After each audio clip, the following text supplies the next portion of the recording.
Hello, everybody, and thank you for tuning in to the Liberty Report. With me today is Daniel McAdams, our co-host. And Daniel, good to see you. Good morning, Dr. Paul. Good. We are going to discuss an article today, as you know, written by a friend of ours, Phil Giraldi, he's an former CIA agent, and he writes frequently for our site, the Institute site. But he had an interesting article on today on the global war on terrorism, which is the biggest issue when you think of daily news. And we've argued the case that there has to be a balanced understanding on the global war on terrorism, how bad it is, and that's what he deals with.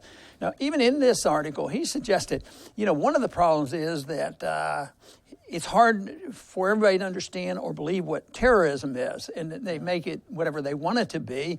And he volunteered that he wasn't interested in trying to settle that, but I want to at least mention that the way I see it.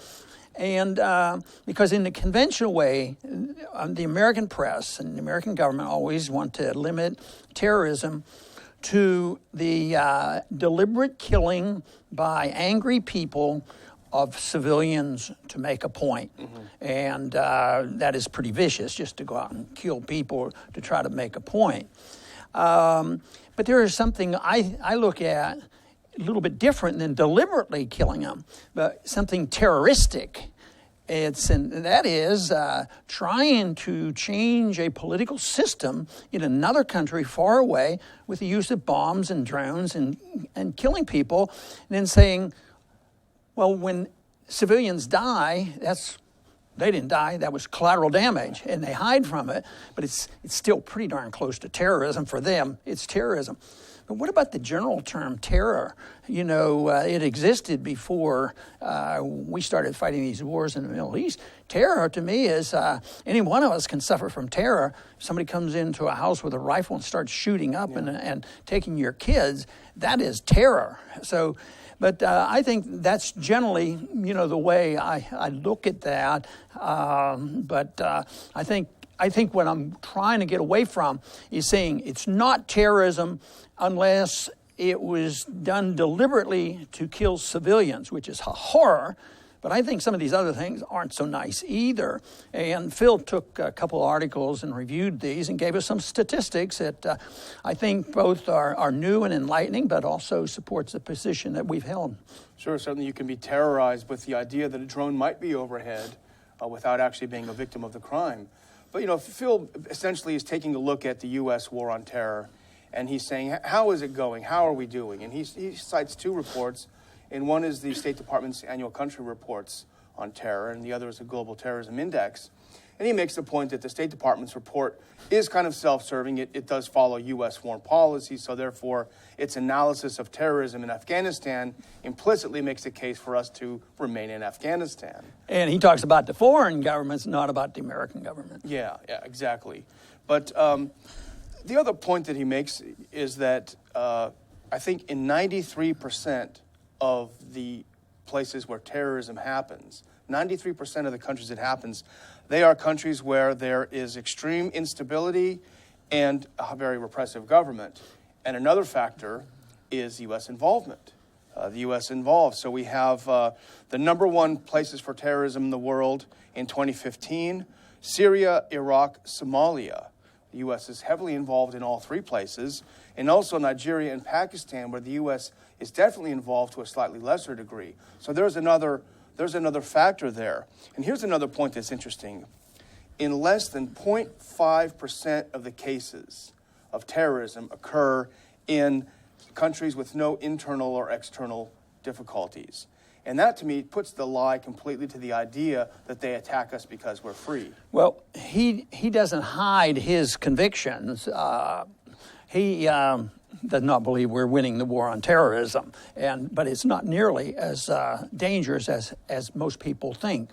But you mentioned these countries that have instability and there's civil strife, usually bad dictator, third world nations, and they're fighting. It's a civil war going on.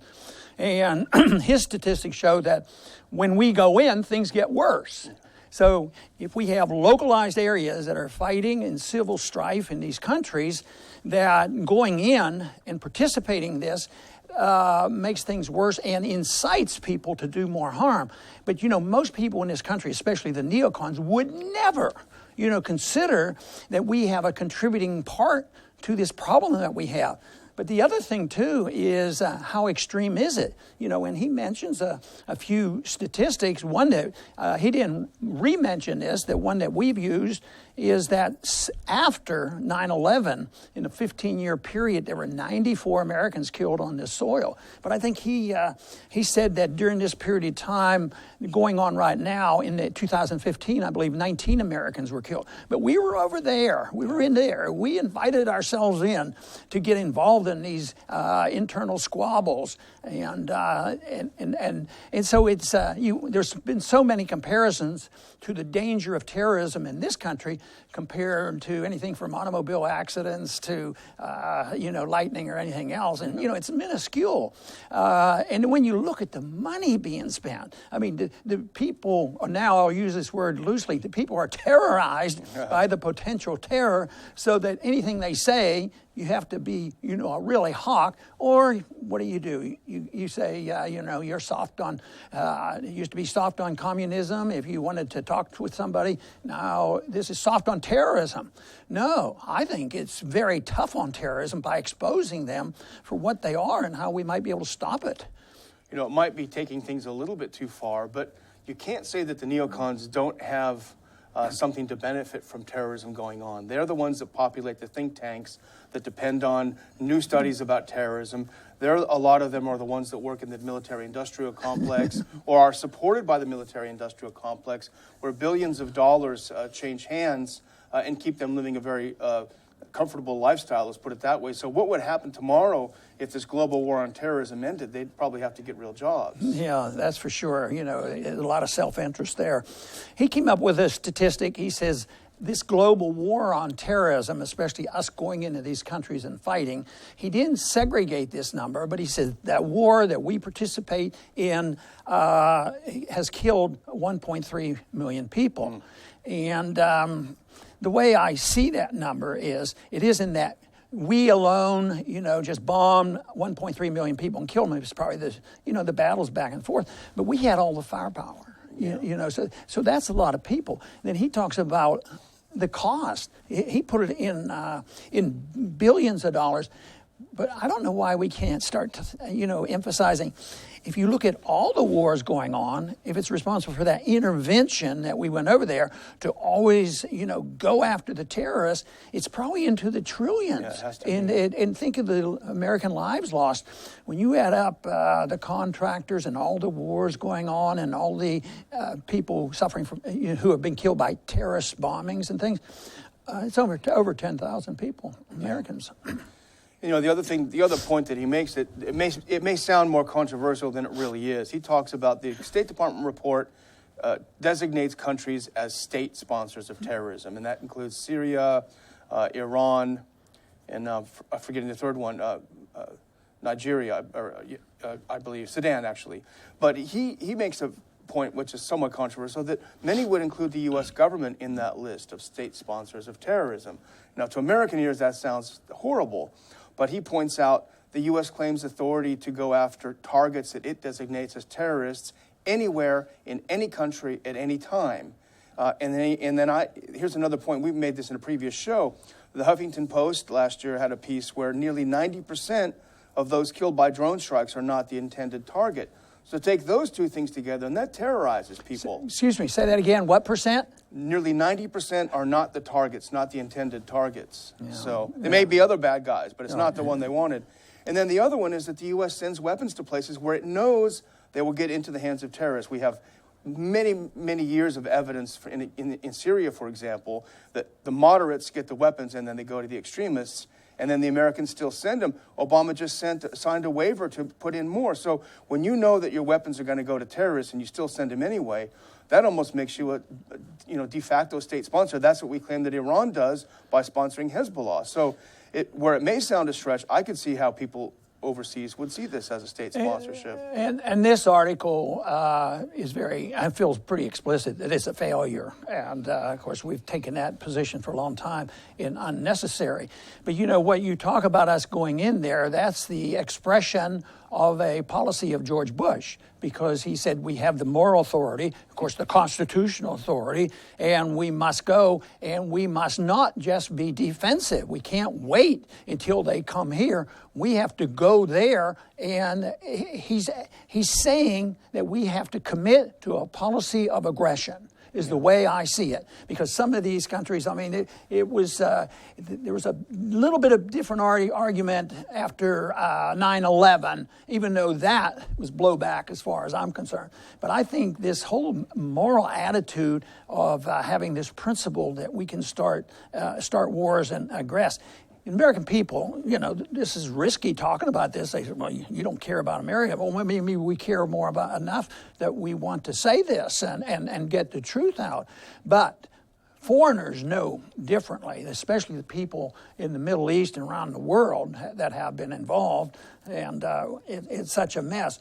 But the cost of this is another thing. He mentions the cost of war, and there's always a dollar cost. But since 9/11, even if we were going to retaliate and say they killed 1 million, we're going to kill 2 million, we're way ahead of the game. They're less than 3,000, and we've lost 10,000. Was it worth 10,000 people to follow up on a policy that we already knew was part of the problem? So it doesn't matter. It goes on, and of course, you mentioned the special interests, why things never change. But that's the cost in dollars, and that's the cost in manpower, the killing and the maiming, and all the people who have suffered, and the family that have suffered, married life suffers, all these things that you can't even measure. But what about our liberties? I mean, just think of what's happened there. I mean, we can't even go to the airport without being reminded. But once again, is it all worthwhile? Is the war on terrorism helping? If it's not helping overseas, has it preserved our liberties here at home? Yeah, and exactly. Phil makes the point that terrorism really does die on its own because it doesn't have support. The only thing that keeps it alive is U.S. intervention.